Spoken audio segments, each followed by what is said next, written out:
আসসালামু আলাইকুম। জিমেইলের tips and ট্রিক্সের নতুন আরেকটি ভিডিওতে আপনাদের প্রত্যেককে জানাচ্ছি স্বাগতম।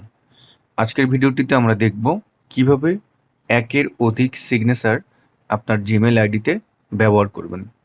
যেমন আমি যদি এই মুহূর্তে দেখি যে আমি কম্পোজে ক্লিক করেছি, আমার জিমেইল পাঠানোর যেই বডিটা সেটা চলে এসেছে।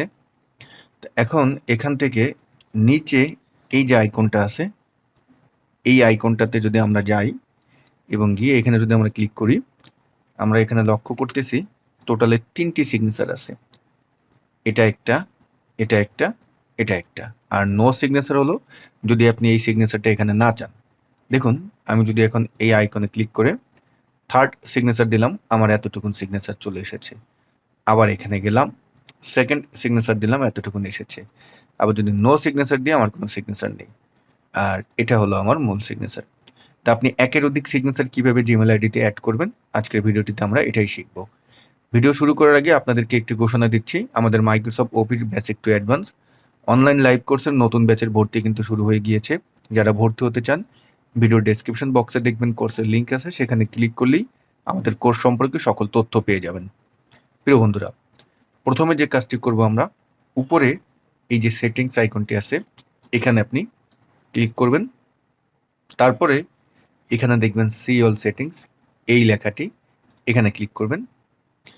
তারপরে এখান থেকে আমরা আস্তে আস্তে স্ক্রল করে নিচে যাব। অবশ্যই এখানে কিন্তু জেনারেলে আপনার থাকতে হবে। ডান।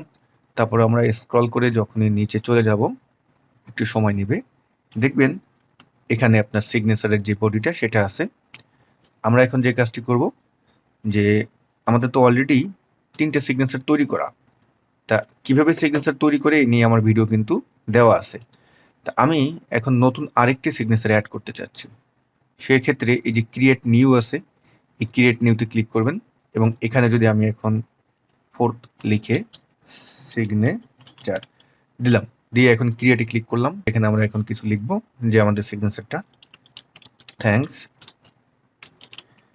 তানভীর রহমান,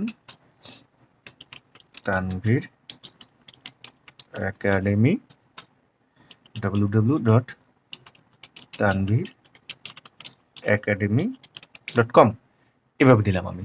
ওকে, দিয়ে এখন যে কাজটি করব, এখানে গিয়ে নিচে গিয়ে জাস্ট সেভ চেঞ্জ দিয়ে দেবো। এখন যখনই আমি সেভ চেঞ্জ দিলাম নিচে, এখন আমি যদি কম্পোজে যাই এবং এই যে নিচে যে কলমের মতো আইকনটি আছে এখানে যদি ক্লিক করি, দেওয়া আছে কি দেখেন, এখানে 4 নম্বর সিগনেচারটা কিন্তু চলে আসলো। আমি যদি এখন 4 নম্বরটি ক্লিক করি, আমার কিন্তু এখানে 4 নম্বরটা দেখাচ্ছে। আবার যদি এখানে গিয়ে 2য় নম্বরটা দিই, 2য় নম্বর। যদি ভিডিওটি আপনাদের কাছে ভালো লেগে থাকে, আপনার মূল্যবান মতামতটি কমেন্ট বক্সে কমেন্টস করে জানাতে ভুলবেন না। সবাই ভালো থাকবেন। আল্লাহ হাফেজ।